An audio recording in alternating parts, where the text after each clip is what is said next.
Hello from quarantine. Like most of you, we are unfortunately not traveling right now due to the global coronavirus pandemic, and we are by no means encouraging you to travel at this moment. However, we do think that all this extra time is a great opportunity to plan future adventures. So we thought today we would take a little bit of time and share with you one of our absolute favorite adventures and what we use to plan it.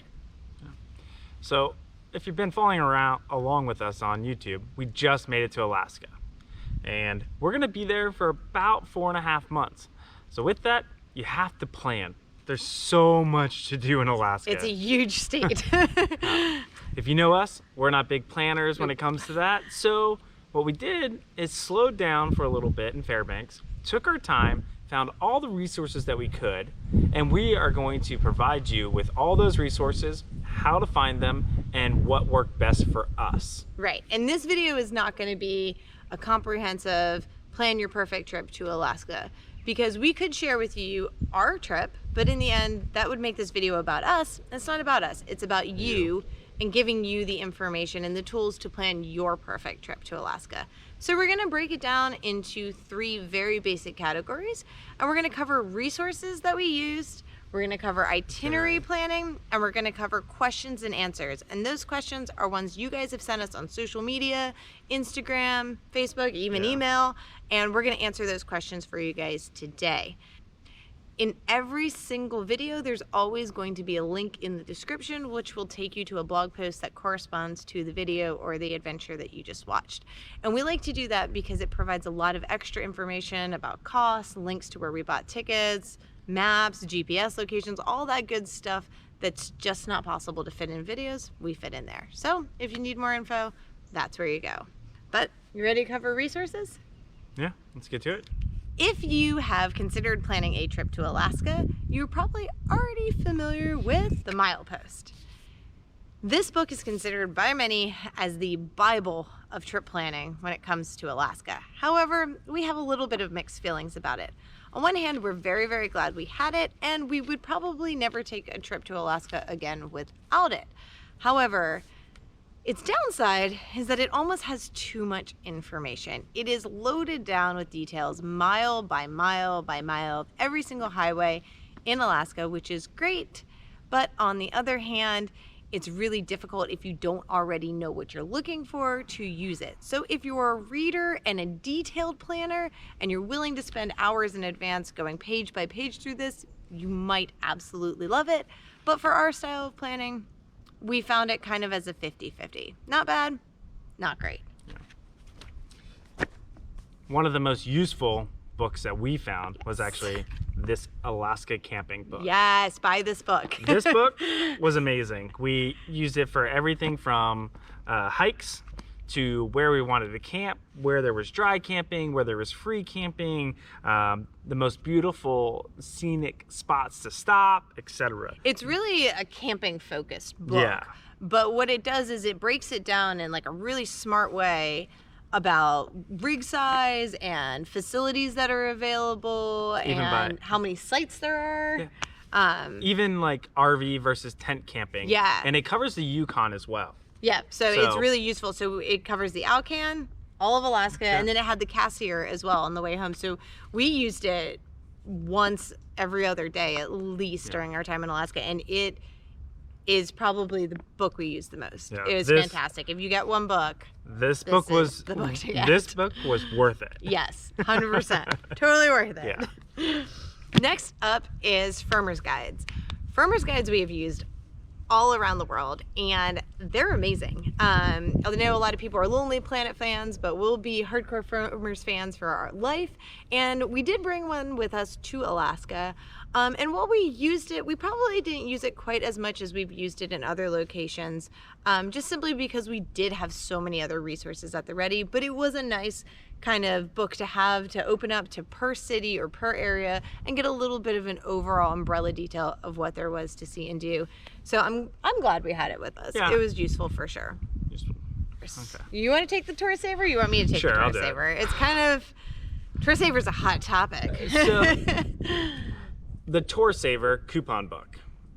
This resource is controversial for us too. It's kind of like the MILEPOST. It was good and bad in my opinion. It's not a resource we actually used. We didn't end up using it. Yeah. The best part about it though, I guess, to figure out if it's good for you is that their entire coupon book, which can be purchased for $100, can be seen online before you purchase it. Yeah.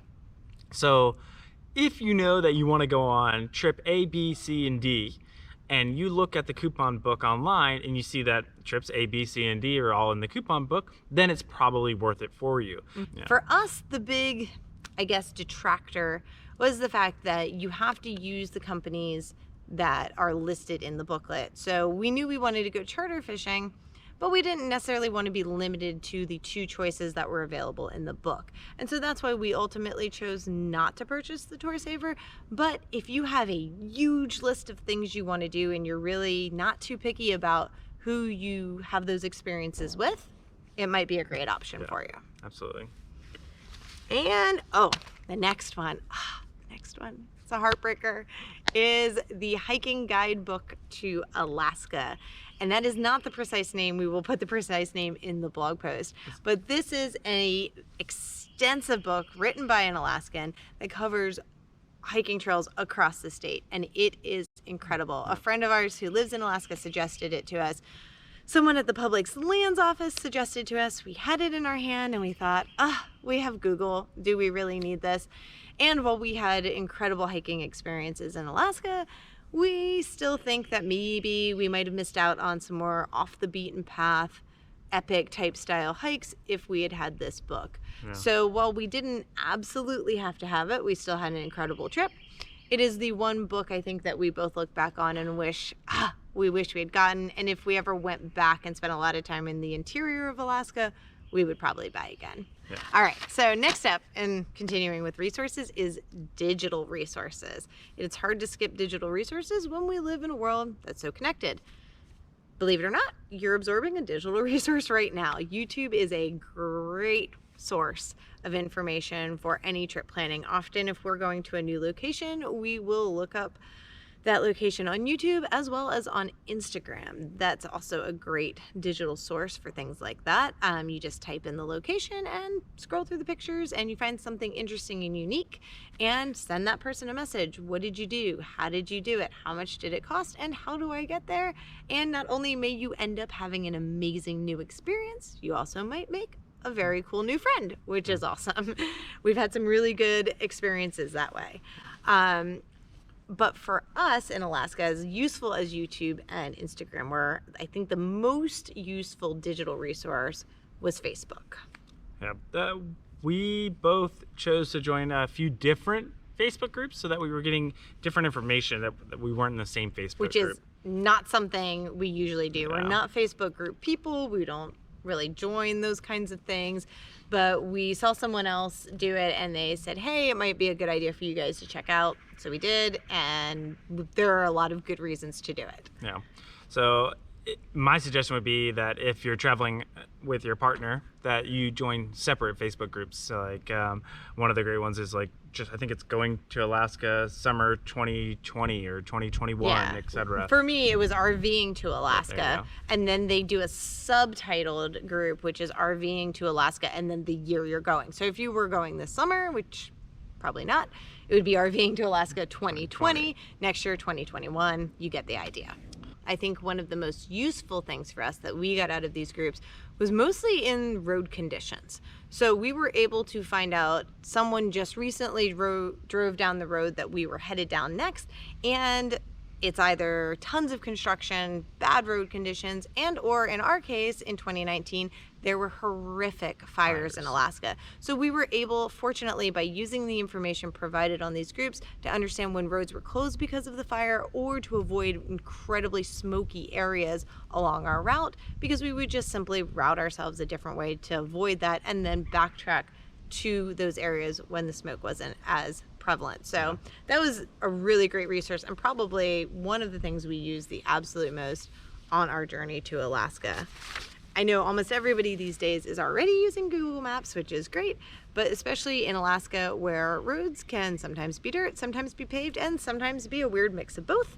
It's nice to kind of know what you're getting into, especially when you're not familiar with an area, and to understand kind of visually what you're getting into, because one person might say it's heaven and you get there and it's a mosquito infested lake that you certainly don't want to spend 4 days by in the middle of nowhere. So Google Maps is a great resource. Use the satellite imagery, check out what you're looking for, and yeah, we liked it. It was a good resource for us. I think my main use for it was knowing that our camper would fit. So Yeah. I'd look at the satellite imagery of it and be like, oh, I can make it down that road and I can turn around.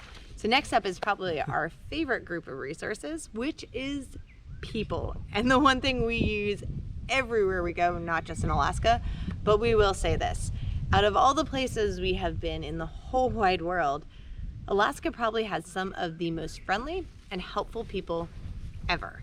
And if you ask someone a question, you are not only going to get an answer, you might get an escort to where you're going, you might get a phone number of their cousin that lives there who will take you on a private tour of something. I mean, it's just incredible. So when you get there, wherever your first destination is in Alaska, stop and ask questions. Ask a local. Say, hey, you know, I'm going here. Is there something good I should check out? In Fairbanks, there's an amazing outdoor store that we'll link in the bio as well, and they are incredible, and they gave us so much information. This is what you shouldn't miss. This is where you should take your paddle boards. This is where you should hike. So pop into those places, pop into your local REIs, talk to your local bartenders. Anybody you can talk to is awesome. The other thing that we used a lot when we first got there in terms of people resources is the public lands offices and Alaska DNR, which are located in 2 cities, Fairbanks and Anchorage. Yep.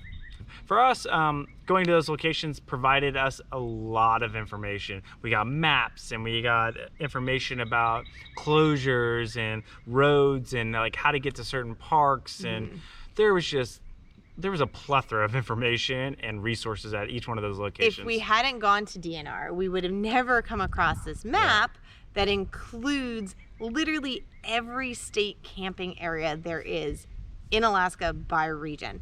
Yep. It was amazing. It was the greatest map ever, really. And we also found out more information about park passes, because wherever we go, we always ask, is there a park pass? Is it for residents only? Is it not for residents?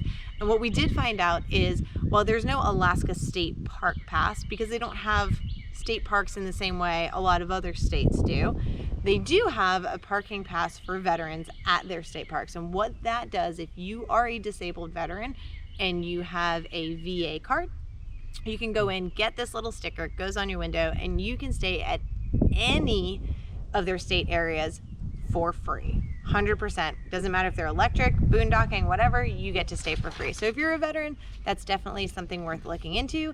If you're not, state parks in Alaska, or the state park camping areas, also known as state recreation areas, are dirt cheap and have probably some of the best views out of any of the campgrounds in Alaska. So for us personally, we like the scenic spots, so we spend a lot of time at the state rec areas because they're just stunning. Yeah. So that covers it for resources that we used.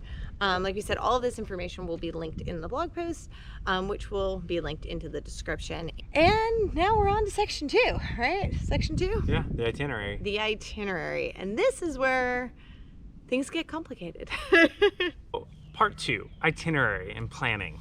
Okay, so as you know, we're not the biggest on planning. We like to wing it because we like the spontaneity of a random adventure. Yeah, but we did do a lot of planning. Yes. And with that, we have posted everything about our itinerary for our 4.5 months of travel in Alaska to our website, which is linked in the description below. Yep, and it is detailed. It has where we stayed, what we did, how much it cost, everything you can think of. It's printable, so if you really do feel like you need an example of what a trip looked like, that's this big of a trip, it's there for you. Yeah. So by all means, take it, use it, but we're not going to go into that right now. No, it would take hours. Yes. So one of the things that you have to do when creating your itinerary, in our opinion, is you have to prioritize 1, 2, 3, 4 things that you really, really want to do. We discovered this when we were planning. We started writing down the things we wanted to do, and it got massive. The list just grew and grew and grew, and we realized that I think it's the case for everybody that either A, we weren't going to have enough time to do all the things we wanted to do, or B, we weren't going to have enough money to do all the things. So either way, we're going to run out of one or the other, or maybe even both. If we didn't really pick our top, we have to do these experiences. So we each picked one thing that we said, this is what we want to do. No matter what. No matter what. And that way we had I'm not compromising on this and I'm not compromising on this. So we knew that that's where our money and our time were going to go. So you really have to, when you're planning a trip to Alaska, let go of the idea of fear of missing out, because you are going to miss out on something. It is too big of a state with too many opportunities and activities for you to get it all in one summer. You'd have to go back multiple times, and there are people that do, and that's exactly why they do that. Yeah. So I guess the next one would be your reservations. Oh, this is a good one. And one we got kind of a lot of questions about, and I guess this delves a little bit into the question and answer section, but not really.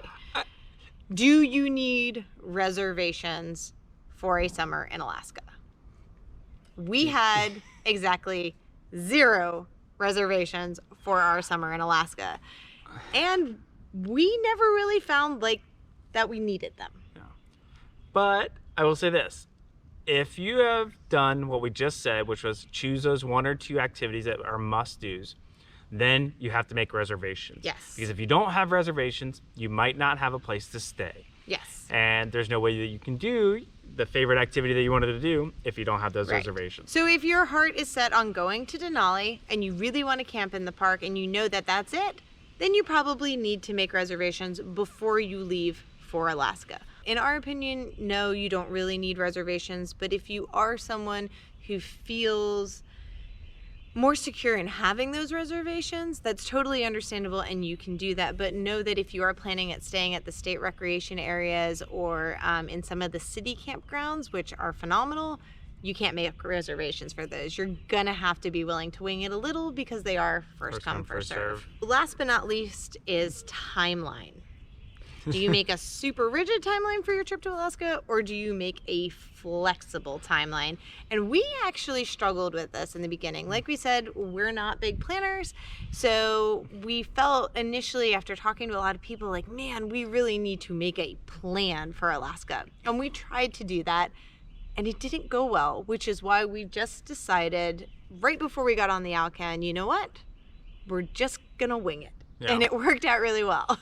So, in my opinion, if you're going to Alaska and you're trying to plan everything out, that's great, but you have to be flexible because there is going to be something along your route, along the way to your next place that you want to stop, see, hike, go take pictures of, etc. And if you're on a very rigid schedule, you can't do. So for us, I think that we chose we're going to move from this location to this location, and we gave ourselves a day to do that. Mm-hmm. And with that, we said, okay, if we get there the next day, it's okay. Yeah. And that was how we were able to stay flexible and still get in all the extra little hikes and vistas and everything else that we wanted to do without compromising the things that we wanted. Yeah, we picked our big adventures, and then we just left time loose around it for kind of those micro, mini, spontaneous experiences. And we're so glad we did that because Alaska is full of surprises.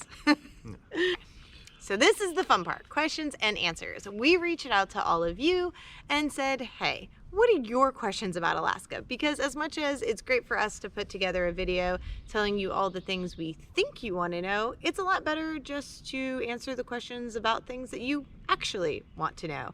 And you guys did us proud. You sent us tons of questions, some more complicated than others. And so we threw together the top questions. I think there's 8 of them. And we're gonna go ahead and go through them one by one. And I'm gonna let you answer the first question because it's the worst question. The first question is budget. What does it cost to take a trip to Alaska? So. Least favorite question of all time. It's a great question. It is a great question. You can go to Alaska for a couple $1,000s or $1 million. There you go. Budget done. No, but seriously, everybody asks this question and the only answer is it's specific to your living style. Right. Like DJ just said, it's such a personal question. Our style is probably very different from a lot of yours. And so it's hard to say, hey, you know, this is what we spent. But we can give you an idea of what our costs kind of were, and go from there, I guess. Maybe. Yeah, I mean, the budget question really comes down to how often do you eat out? What type of amenities do you want every night when you're sleeping? Do you want full hookups? Are you okay boondocking, etc.? How often do you move? How often are you going to drive? If you drive right now, gas is super cheap. You know, when we went, it wasn't. Yeah. So for us, one of our biggest expenses was the diesel to drive there. But for you, the biggest expense could be food. Point is that the budget is very variant. We went with about $3,000 a month as our income, and we stuck to that pretty good. Some months we had to make some compromises because we spent more, so the next month we would do more activities that didn't cost a lot, like hiking. Hiking's always free. It's awesome. Yeah. On the other hand, charter fishing in Alaska can be roughly about $1,000 a person, and that's not cheap. If you want to go to Katmai, you're going to spend even more than that. Yep. So that goes back to what we said in itinerary planning. Pick the most important things that you want to know or you want to do. Save the money for them and pay for them maybe in advance, because it's hard sometimes to part with that cash in the moment. Yeah. So that's the best advice we can give you about budget. In general, Alaskan RV parks, if you're going to go for full hookups, are about on par with the lower 48, between $40 to $70. But there's also 1,000 free options, and I would say that you could go an entire summer in Alaska and never once pay to stay at an RV park or any other location for that matter and have an epically good time. Anyway, specific questions about budget, shoot them our way, but for now, that's the best we can do, and we're sorry because it is such a tricky question. So we're gonna move to question number 2, which is a really good one, and that is Wi-Fi and connectivity, and we can answer this one pretty thoroughly. We have AT&T. Not a big problem with connectivity or Wi-Fi. Nope. Our hotspot comes out of our truck, which is also powered through AT&T. And for the most part, we found we didn't have a whole lot of connectivity issues. On the Outcan, the only places we could connect was in major cities, but that's the case whether you have Verizon, AT&T, Sprint, or some other carrier. But for the most part in Alaska, if we didn't have a great signal, we found that if we just drove down the road a mile or two, we could connect. In terms of Wi-Fi, we both still work. We both are still finishing secondary graduate degrees.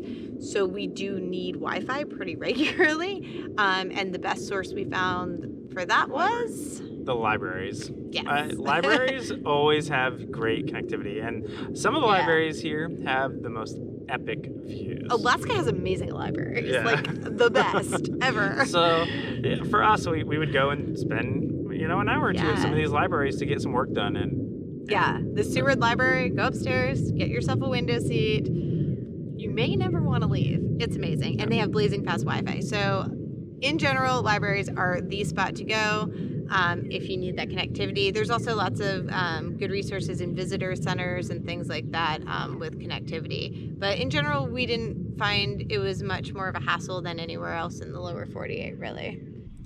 Our third question was, what was your favorite experience if you had to go back and do it all over again, Kate? If there was one thing that I would do again, like a repeat experience, hands down, without a doubt, I would go back and I would do the Lulu Bell cruise out of Valdez. I am so excited to share that experience with you guys. It was absolutely amazing, and I don't want to spoil it now, but I'll just say the Lulu Bell is one experience if you go to Alaska that you absolutely should not miss out on. Okay. And for me, I would have to say fishing. I think fishing in Alaska, I didn't know that it was going to be one of my favorite experiences, but fishing in Alaska is so varied and different depending on the location you're in, including the rules. But it is something that I would not ever tell somebody not to do, even if you're not a fisher person. That's what I was gonna say. It's such a cultural experience that if you've never done it before, or if you don't think you're a fisherman, you might be surprised. Next question is, when should I leave for Alaska, and when should I leave Alaska to come back home? And this is another tricky question, because Alaska's weather varies big time year to year. Yeah. And while some years you might have a great season that starts in early May and lasts through the beginning of October, other years you might get a freak snowstorm in July. Yeah. We traveled, I guess, about crossing the border the middle of May. So May 15th was our crossing date, and we left on the 15th of September.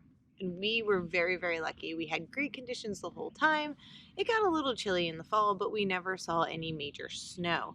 Nope. However, we do know people who traveled in August on the Alcan and got a freak snowstorm. So it really just depends. But generally, the Alaska traveling season goes from mid-May through mid-September. Yeah.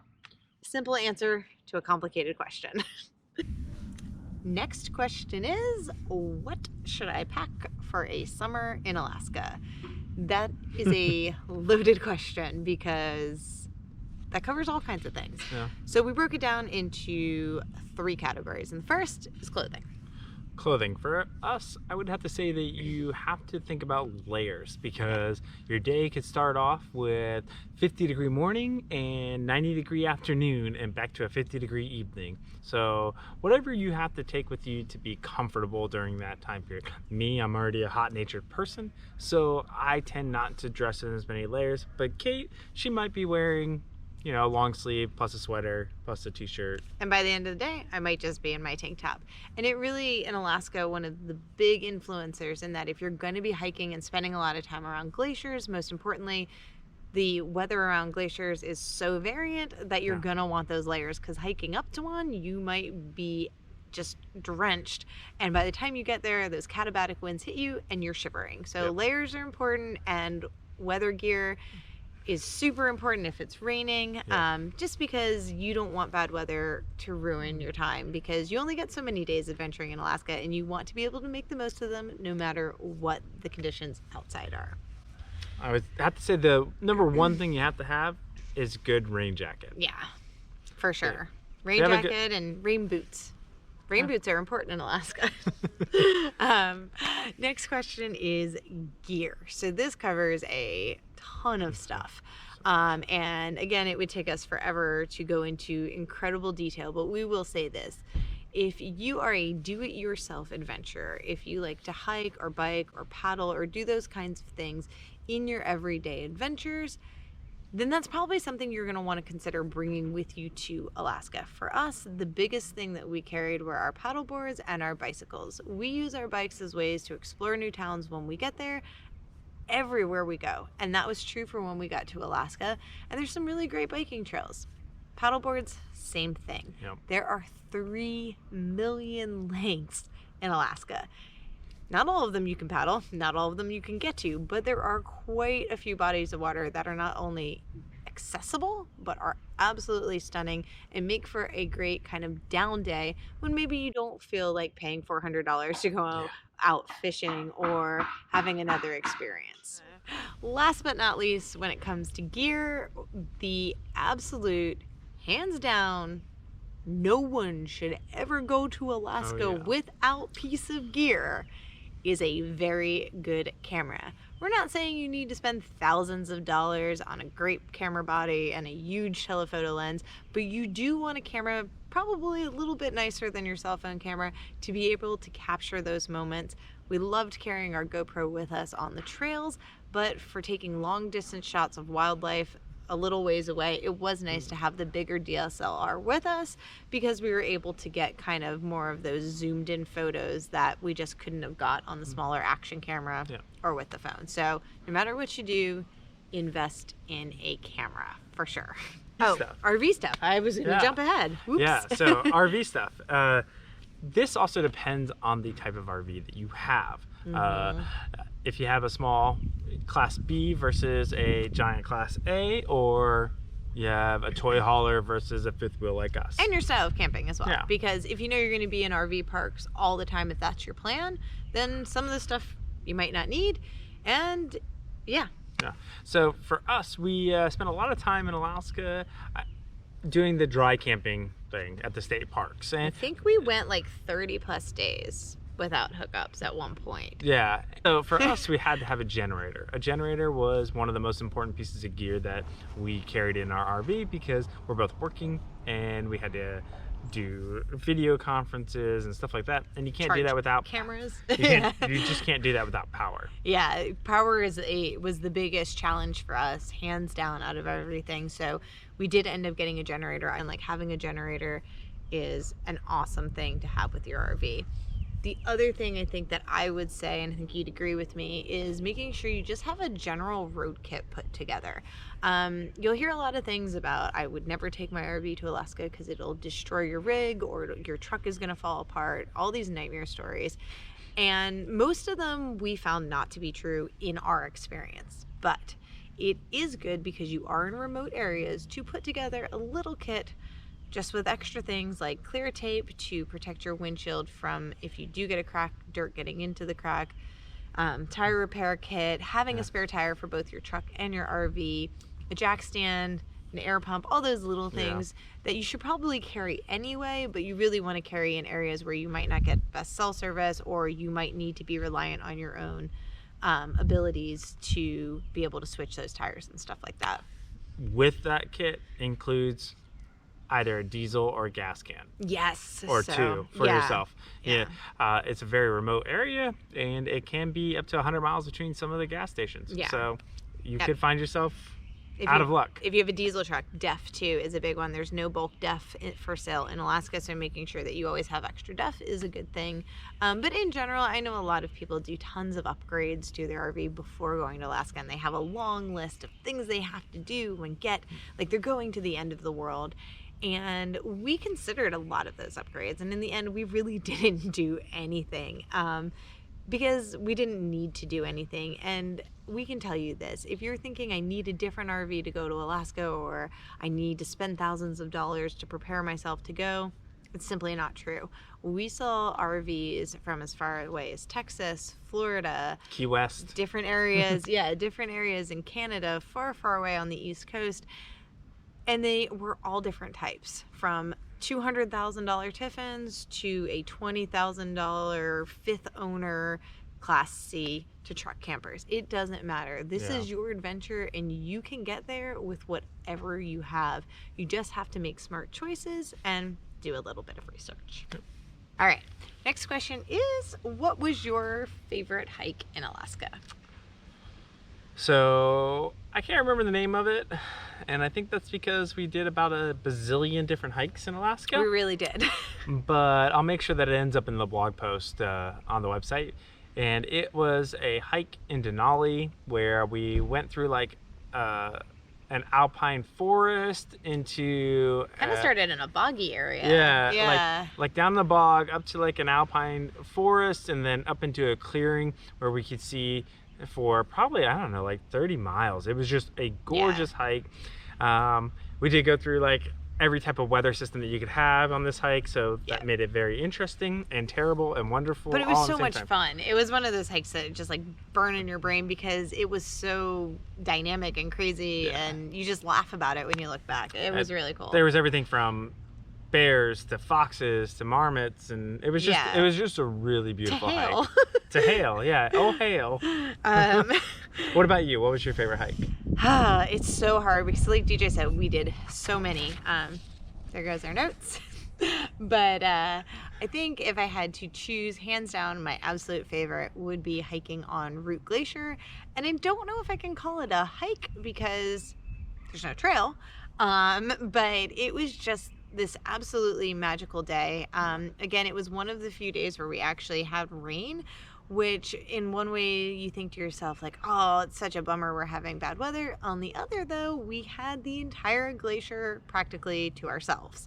So it was magical and incredible, and I am so excited for you guys to see that video when it comes out, because I hope that we did justice to the views we got to see, because it's one thing for us to share all of this with you guys and for you to follow along, which we're so grateful that you're here, but it's really difficult sometimes when we look back and we're like, it's hard to express what we really saw through a camera lens. The camera just doesn't do it justice. So if you really want to see it, we suggest taking the advice in this video and planning a trip to Alaska, because you will have an incredible time.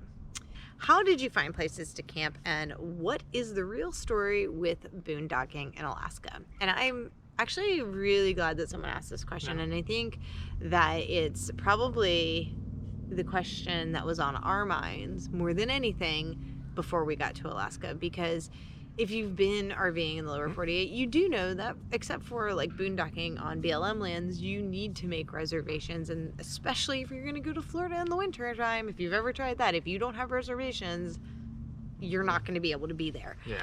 So having had those experiences in the past, we were kind of a little anxious about how that was going to go. There's not really a whole lot of answers out there about it either. No, there's not. And everything seems a little gray. And I think if you are used to that reservation system, to suddenly jump into a situation where there's no reservations, like your brain can't quite grasp it. You know what I mean? And I think that was what we struggled with too, was being like, wait, do I believe you when you tell me that I can just pull over anywhere and camp?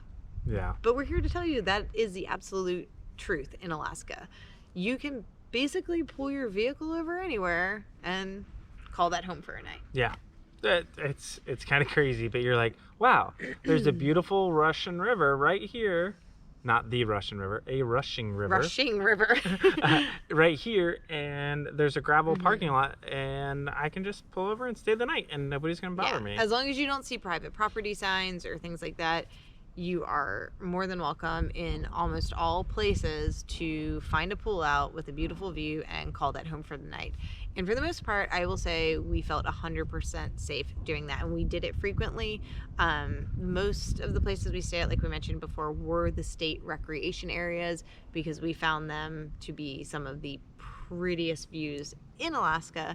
But we never felt unsafe boondocking. We had one time where things got a little weird, so we decided to leave. But that was one time out of dozens, and that says a lot for the people, I think, of Alaska. Now, we have heard things about other people having trouble with bikes being stolen or generators being stolen. The best advice we can give on that is double lock your stuff, and if you have something really expensive like a generator, if you're not using it, put it away. Yeah, it's pretty simple. Yeah. Out of sight, out of mind. Yeah. But how did we find places to camp? That was the first part of that question too. That would be going back to one of our original things with doing the itinerary and going to the DNR and Land Management Office and getting that that pamphlet that shows you every state recreation area. First off, because almost next to every one of those is also great boondocking. If you don't want to pay the $12 or $20, whatever it could be at that SRC, State Recreation Area, SRA. Next to those SRAs is good boondocking. And other than that, we use this book. All the time. And like we said, the good thing about this book is that it tells you like rig size, it says all those things. Each town too, there are private RV parks along the way, and the MILEPOST does a really good job of highlighting those private RV parks. We stayed in one in Valdez, which I'm really glad we did, because it was a really, really nice RV park, and that was Bear Paw. And then we stayed in one other time, and that was King for a day, and we chose to stay there because it was a great spot for fishing, not necessarily because it has a ton of amenities, but we're glad we did that too, because we met a lot of amazing people who gave us some really good fishing tips. So it's worthwhile. Each of them were worthwhile in different ways, but for the most part, we chose not to stay at RV parks because we didn't really think that for the cost and the view, they made a lot of sense. Yeah, that's how I felt. But that was actually that's all the questions. That's all the questions that we are answering in this video, and but we hope that you continue to ask us questions, because we'll be happy to answer them, and make sure you post them in the comments below, and we'll get back to you as soon as we can. I promise. We try really, really hard to be as comprehensive as we can without boring you guys to death. So sometimes we might miss a question or miss an idea that we should touch on, and if there is something we missed, just let us know and we'll add it to the blog post. It's kind of a living document, so we're happy to help it grow. And if you all have any experiences in Alaska or answers to the questions that were in this video that you think are worth sharing, please please feel free to do so in the comments on this video or in the blog post. You never know, you might have an answer to a question that we don't, or maybe an experience that we didn't have that's worth sharing, and it might benefit someone else. So sharing is caring, so please feel free to share. This is a community. Again, this isn't about us, this is about all of us. Yeah. So we hope that this helps you plan your perfect trip to Alaska, and for now, I think we're gonna go have a cocktail. If you like the video, make sure to like the video, and if you have any comments, make sure you comment. Don't forget to subscribe, because we want you to join us on all the rest of our adventures across Alaska. And grow this community. And last but not least, if there is someone you think could benefit from watching this video or from the blog post, go ahead and share that information with them. And until next time, guys, thank you so much for joining us, and have a safe and happy quarantine.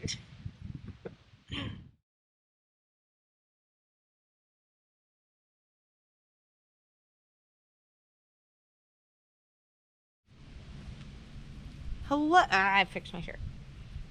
Hello from quarantine. Then you do it. No, you do it. You start off. That's how it works. Fine. They Fine, like you ready? They like you better. It's true. I know. Sit up straight. Pull your pants down. Hold on. Pull your shirt up. Fluffy hair. Oh, you getting buff? Oh yeah, right there. Hey. Stop recording. GoPro, stop recording. Stop it. GoPro, stop it. GoPro, stop recording. All right. GoPro, off. GoPro, stop recording. GoPro, please turn off. GoPro, stop recording. Okay, next question. What was your favorite... Oh, there's a hawk. Sorry. Whoa, this is very exciting. All right. Stop recording. Stop it, GoPro. GoPro, stop. GoPro, stop recording. GoPro, stop recording. Hang on, try again. What is happening? There's a bee. Go ahead. Okay. If you like the video, make sure that you give it a thumbs up and subscribe. Please. Please, and we'll try and If you... Okay, try again. GoPro, stop recording. I said stop recording, GoPro. GoPro, stop.